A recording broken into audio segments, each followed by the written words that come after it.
সভাপতি এবং উপস্থিত অতিথি এবং এখানকার মাদ্রাসার শিক্ষক আমাদেরকে আমার সালাম। যাই হোক, একটা মহতী অনুষ্ঠান হচ্ছে 80তম স্বাধীনতা দিবস।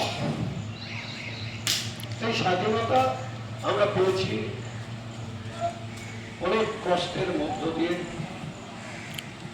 কারণ ইংরেজরা স্বাধীনতা দিতে চায় নাই।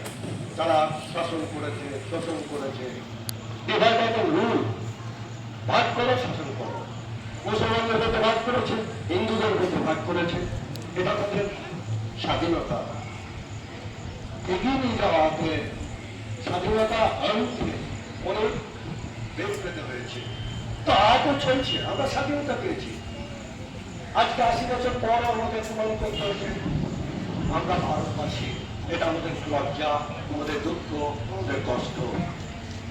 এই মাদ্রাসার ছাত্ররা তারা ভারতবর্ষে বংশ পরস্পরায়, তারা ভারতের বাস্তু, তবুও বিভিন্ন চক্রান্ত করে এই মাদ্রাসার উপর একটা বোঝা চাপানো হচ্ছে।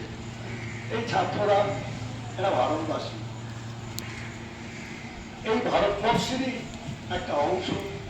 এখানে সাধারণের দানে, সাধারণ মানুষের দানে, শুধু তাই নয়, মুসলমানদেরই দানে চলে।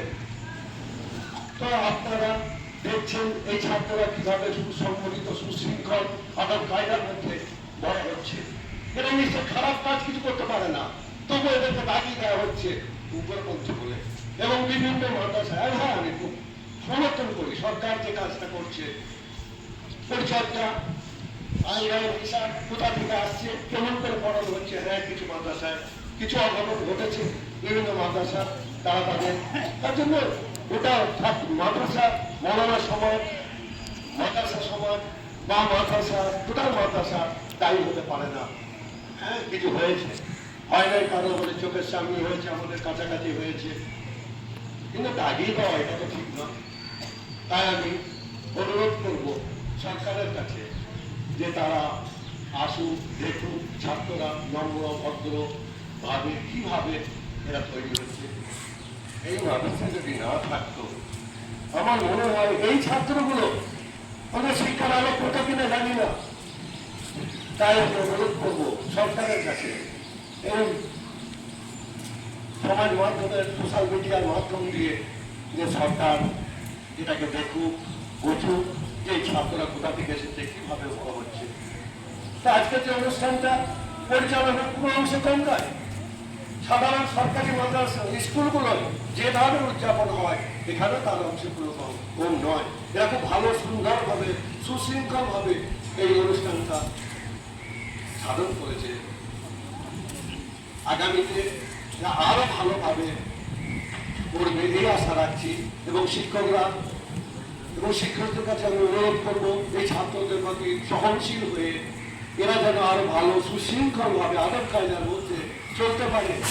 কেন আমি তাকে বলতে পারে যে এটা মাদ্রাসার ছাত্র, এই ছাত্ররা কোথাও পড়ি করতে পারে না, এই কথাটা আমরা জোর করে যেন বলতে পারি।